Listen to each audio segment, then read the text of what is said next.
Welcome to Staffworks Explained. If you are here for the first time, please consider subscribing to this channel. In today's video, we'll be talking about a refinery that is proposed at Tanga, the ambition, the urgency, and the hard economics behind it. If you are here for the first time, please consider subscribing to this channel. You can also hit the notification bell so that whenever we upload a new video, you are notified. A new layer has been added to the conversation around proposed oil refinery in Tanga in Tanzania. What has circulated as a regional idea is now tied to public commitment, at least in principle, from Aliko Dangote. Speaking at the 2026 African Rebuild Summit in Nairobi, hosted by the African Finance Corporation, Dangote indicated he would replicate his 650,000 barrels per day refining complex in Lagos, Nigeria, if governments of Kenya, Tanzania, and Uganda formally backed the plan. In this analysis, we examine that proposal in its current form. Who is driving it? What has changed? And whether the urgency surrounding it, particularly in the context of fuel supply disruption, has sharpened or distorted its economic logic. We also evaluate implications for existing and planned infrastructure, including Uganda's refinery, Kenya's dormant facility in Mombasa, and the regional pipeline network. From concept to declaration, what actually happened in Nairobi? At the summit in Nairobi, Dangote's statement was conditional but significant. He did not announce a single project. He offered a proposition: a refinery in Tanga with capacity comparable to the Dangote refinery, 650,000 barrels per day, which is in Nigeria. A delivery timeline of roughly 4 to 5 years. Execution dependent on alignment among its at least 3 or 4 East African governments. Regional leaders responded positively in tone. President William Ruto of Kenya framed the refinery as a shared asset, drawing crude from multiple countries, while Yoweri Museveni of Uganda signaled openness to supplying crude and extending existing infrastructure like East African crude oil pipeline to additional producers such as DRC and South Sudan. These statements matter politically, but they are not yet binding commitments. No host government agreement, financing structure, or even shared framework has been disclosed. At this stage, the proposal remains at the level of intent, backed by credible industrial player. A proposal shaped by crisis. Is it a reaction or a strategy? The timing is not incidental. East Africa is currently exposed to global fuel supply disruption due to tensions in Middle East. Tensions are affecting shipping through the Strait of Hormuz, a critical transit route, has underscored how dependent the region is on imported refined products, with estimates suggesting up to 3/4 sourced from the Middle East. In that context, the Tanga refinery proposal reads partly as a reaction to immediate vulnerability. That creates a risk. Infrastructure decisions driven by crisis can overlook long-term fundamentals. Short-term supply shocks do not always justify permanent large-scale capital investment. Refining margins fluctuate. Building capacity during a price spike can lead to underperformance later. Emergency framing can compress due diligence times. The African Finance Corporation 2026 infrastructure reports adds weight to the argument for capacity, projecting a continental fuel import gap of 86 million tons by 2040. That is substantial. But projections do not automatically translate into bankable projects. Demand must be matched by logistics, pricing, and government realities. What's the strategic significance? Still compelling on paper. Even under scrutiny, the core rationale remains intact. There is import substitution, that is reducing dependence on external suppliers, that remains strategically attractive. There is regional scale. A shared facility would achieve efficiencies that small national refineries cannot. There is also the aspect of industrialization. Leaders, including Museveni, continue to frame refining as part of a broader push to stop exporting raw materials and importing finished goods. There is infrastructure clustering. Tanga's proximity to East African crude oil pipeline infrastructure strengthens its case as an energy hub. But the strength of these arguments depends entirely on execution discipline, something that region has historically struggled to sustain across borders. Let's now look at Uganda's refinery. Is it cooperation or competition? Uganda's planned refinery in Hoima remains a central complication. It is not theoretical.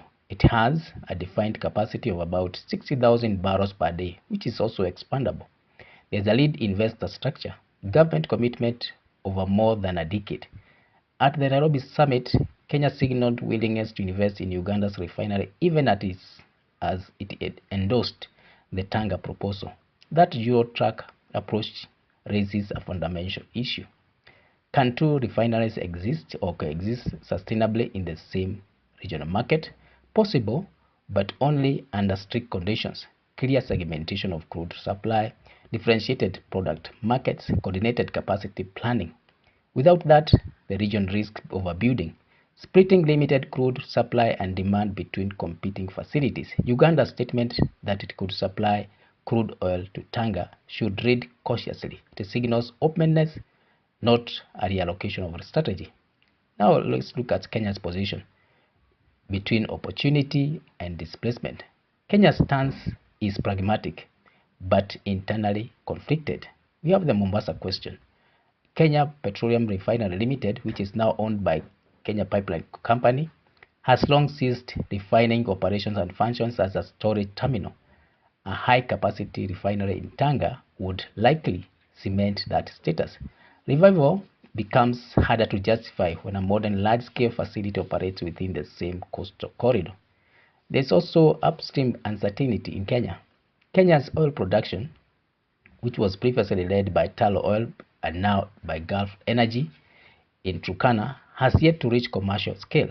Without consistent output, Kenya's role in supplying crude to refinery, or any refinery for that matter, even Tanga, or even otherwise, remains limited. The strategic shift. Supporting a regional refinery or investing in Uganda's facility suggests Kenya is hedging rather than committing to a single pathway. That reduces risks, but also dilutes influence over whether or where value is ultimately captured. Logistics. How would Kenya's oil reach Tanga? That's a critical question. The proposal referenced a pipeline linked from Mombasa to Tanga. That raises technical and economic questions. Option 1, Kenya can extend or interconnect with East African crude oil pipeline. This could integrate Kenya indirectly into the Uganda-Tanzania export system. That requires bilateral agreements and capacity sharing, which are not yet in place. There's option 2, where a new pipeline from Kenya feeds to Tanga. This offers control but a very high capital cost. It's also difficult to justify without proven large-scale production. There's option 3, which is Mombasa-Tanga coastal linkage, more feasible for refined products than crude. Still requires infrastructure investment. None of these options resolves Kenya's core issue: insufficient upstream scale. Infrastructure follows production, not the other way around. Let's now focus on Tanzania's advantage, positioning as the hub. For Tanzania, the alignment is clear. Tanga already anchors East African crude oil pipeline export infrastructure. A refinery would deepen its role in regional energy logistics. Industrial spillover, where storage, petrochemical services would likely follow. However, the scale proposed, 650,000 barrels per day, is ambitious relative to regional demand. If throughput falls below capacity, financial performance weakens quickly. Now let's focus on the Dangote model, transferable but not identical. The success of Lagos refinery demonstrates execution capability, but the underlying conditions differ. Nigeria has a large domestic fuel market. Crude supply is abundant and locally controlled. Policy alignment supported in a single large-scale project. East Africa presents a more fragmented picture. multiple sovereign interests, smaller dispersed demand centers, competing infrastructure priorities. Dangote's involvement increases credibility, but does not eliminate these structural constraints. Economic viability, where the proposal is really tested. Three conditions remain decisive. One, we have reliable crude supply. Uganda can contribute. Kenya contribution is uncertain. Additional sources such as DRC and South Sudan introduce geopolitical and infrastructure complexity. There is demand alignment. Regional consumption is growing, but whether it can absorb a refinery of this scale is unresolved. Then there is cost competitiveness. Imported fuels benefit from global refining scale. A regional refinery must match or beat those economics to remain viable. If any of these fail, utilization drops, and with it, financial sustainability.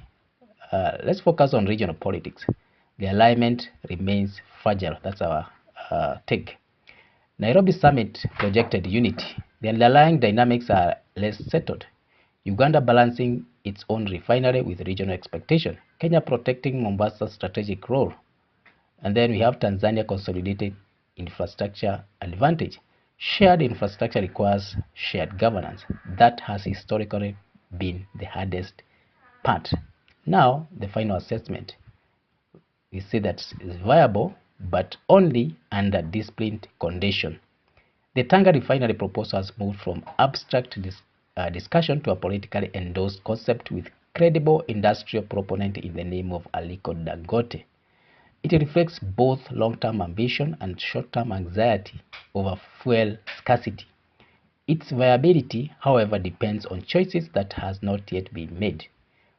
What are the recommendations? One, reconcile refinery strategies before committing capital. Uganda's Hoima project and the Tanga proposal must be aligned or clearly differentiated. Then there is scaling the project realistically. A phased approach starting below 650,000 barrels per day would reduce risk and allow demand to catch up. Then there is secure binding crude supply agreements. Statement of intent must translate into an enforceable contract. And then there's clarifying pipeline strategy early. A resolved transport logistics could undermine the entire project. And then the fifth recommendation is separate crisis response from long-term planning. Fuel supply disruptions justify urgency, but not shortcuts in project structuring.